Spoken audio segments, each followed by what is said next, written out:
A gente vinha falando acerca do valor da Bíblia.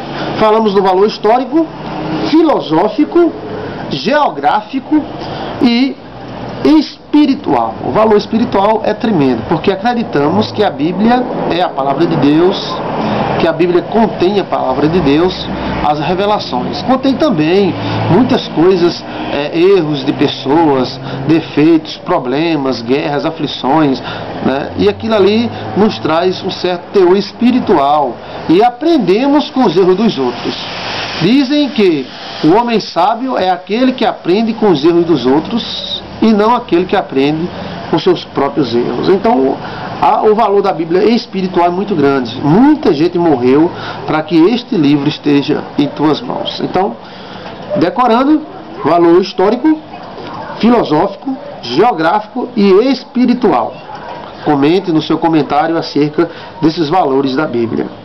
Jesus usou as Escrituras mostrando o seu valor. Até na tentação de Jesus Cristo, ele utilizou as Escrituras. Satanás dizia uma coisa e ele dizia, está escrito. Aí Satanás vinha com outra coisa e ele dizia, está escrito, não tentarás o seu teu Deus. Está escrito, não só de pão viverá o homem. Então, Jesus Cristo utilizou as Escrituras tremendamente, isso autenticando a Bíblia. A Bíblia é maravilhosa, né? Então, Jesus utilizou as Escrituras mostrando o seu sentido. Deus é o autor da Bíblia. Por que Deus é o autor da Bíblia? Porque a Bíblia, ela cobre um espaço de tempo em torno de 6.000 anos. 4, outros dizem 5 e alguns dizem 6. E vamos dizer que ela tenha 4.000 anos de descrição, né? E isto com 40 autores diferentes que se completam. Um completa o outro.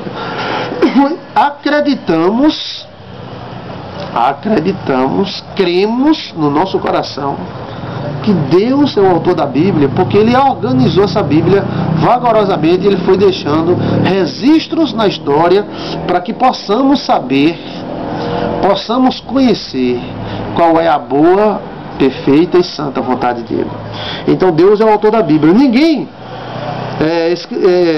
iria escrever seus fracassos, defeitos, rebeliões contra Deus. Então, dificilmente a pessoa pode até escrever alguma coisa boa dele, alguma coisa que ele fez, mas escrever as coisas erradas que ele fez, isso nós atribuímos a uma influência divina para aquelas pessoas escrever sobre os seus erros, fracassos e tribulações, né? A própria Bíblia não atribui a infabilidade aos seus autores. A própria Bíblia mostra que os autores dela não eram infalíveis. Ao contrário dos homens da época, dos reis, que queriam ser deuses, santos, infalíveis, a Bíblia mostra que os seus autores eram infalíveis e erravam. No caso dos Salmos, né, Davi mostra o erro de Davi, a queda e tudo mais. Então, a Bíblia é uma coisa maravilhosa. A autoridade da Bíblia está em sua inspiração divina. Então a autoridade da Bíblia não é só que ela é um livro escrito de uma filosofia, de uma religião, não. A Bíblia, ela tem autoridade porque ela é inspirada pelo Espírito Santo de Deus.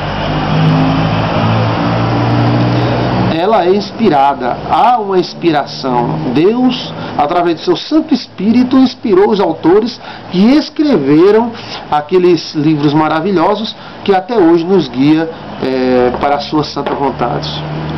O cânon da Bíblia, o cânon bíblico, né?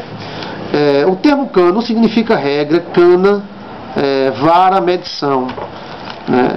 No grego, kané, ou seja, K-A-N-E-H. K-A-N-E-H. Sábios e entendidos fizeram análise dos textos, no cânon, né? Sábios e entendidos fizeram análise dos textos e a veracidade dos possíveis autores. A tradição foi levada em consideração. Então, quando houve o cânon, aquele grupo que se reuniu para fazer o cânon, ou seja, para analisar se aquele livro era a inspiração do Espírito Santo ou não, eles levaram em consideração a tradição, os autores, a proximidade dos autores com Israel, né, com Jesus, no caso do Novo Testamento.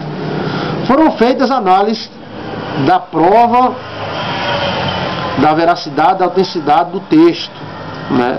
Foram analisadas as citações e tradições. Joséfo, grande historiador judeu, que viveu entre 37 a 100, né? No ano 37 a 100, Joséfo, ele cita os livros, fala sobre o cânon, né? Fala sobre a questão da tradução dos livros, se os livros eram inspiração, se não eram. A Bíblia faz referência a livros desaparecidos. Isso é interessante. Até agora não encontrados. Então a Bíblia faz referência a outros livros que não estão na nossa Bíblia, mas não foram encontrados. Aí, essas referências estão em Neemias 21:14, Josué 10:13, né? 1 Samuel 1:18, 1 Reis 11:41, 2 Crônicas 27:24 e o capítulo 29 também, 2 Crônicas 9:29, 12:15, 13:22 e 33:19. São citações de livros que não se encontram em nossa Bíblia, porque eles não participaram do cânon da Bíblia, e com isso eles não foram analisados, então ficaram de fora, né? No Mar Morto houve alguns achados em 1947, né? As cavernas de Qumran, Q-U-M-R-A-N, Q-U-M-R-A-N, Qumran. As cavernas de Qumran é um labirinto de 1000 e poucas cavernas, e muita gente até chegou a morrer nesses labirintos. Então é a dificuldade de você achar a saída nesses locais. Então foram encontrados livros, partes do Velho Testamento, partes de livros importantes, livro de Melquisedeque, livro de Enoque e outros livros escritos de grande importância histórica que foram guardados pelos essênios. Então lembre-se, houve um achado nas cavernas de Qumran, e esse achado trouxe à tona alguns livros que nós não tínhamos acesso. Por exemplo, o livro de Melquisedeque.